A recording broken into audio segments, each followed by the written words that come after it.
few books, it would seem, really have a lot of wisdom to offer, possessing in themselves something to be gained from, because wisdom is really based on experience and ineffable truths.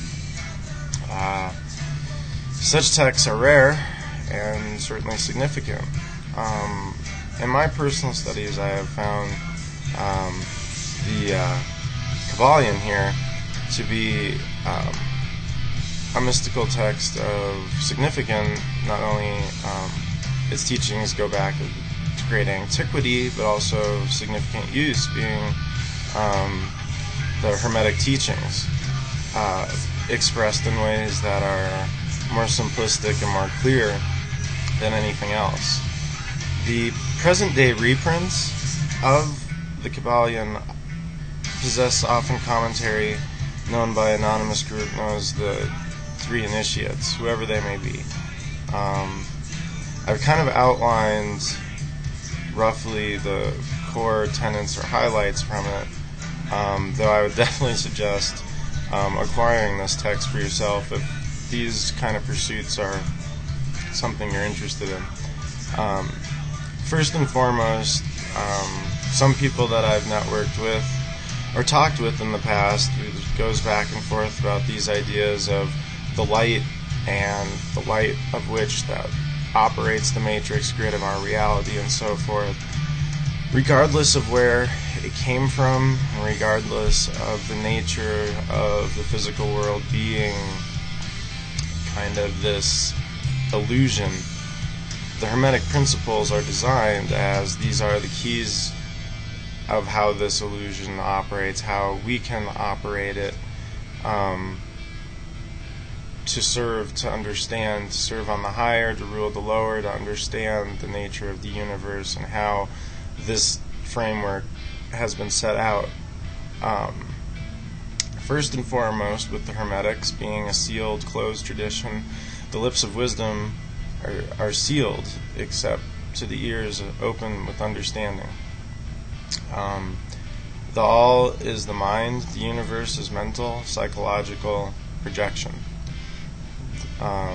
The idea as above, so below, as within, so without, as the universe, so the spirit. All is interconnected, all is one in equality, in this true nature of our existence.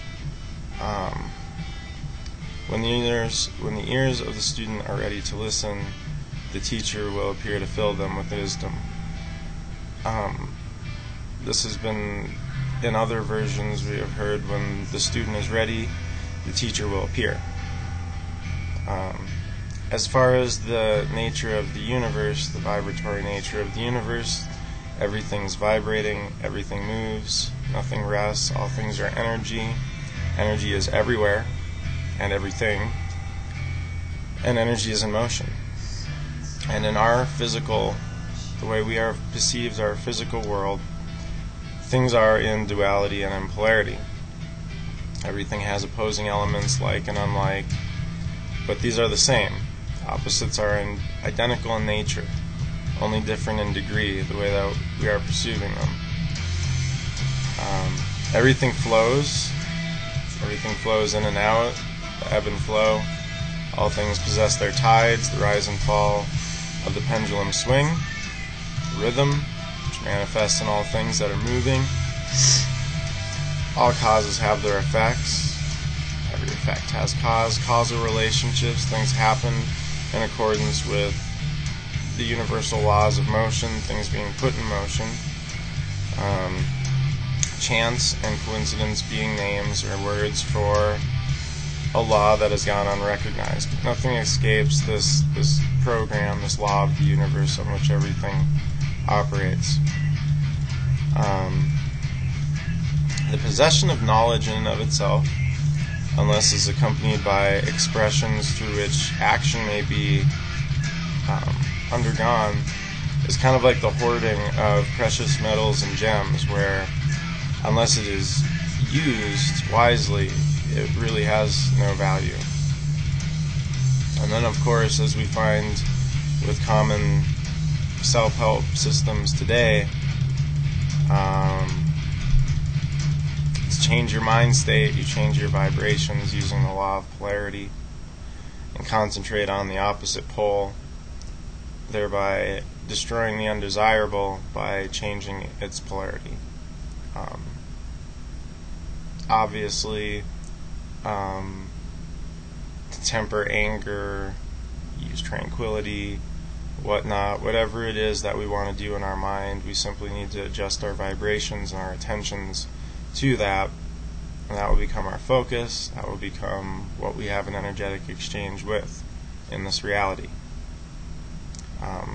Nothing escapes cause and effect or the ebb and flow of the universe, and therefore the idea of the master sage, wizard, mage, what have you, is to learn these rules, learn the rules of the universe, the rules of magic, as a means to use and observe laws of the higher and overcome these laws of the lower, this worldly place that is dictated by ruling orders and people. So, when we work with the principles of the universe, then as opposed to working against them, we find that things have a much better way of working out for us.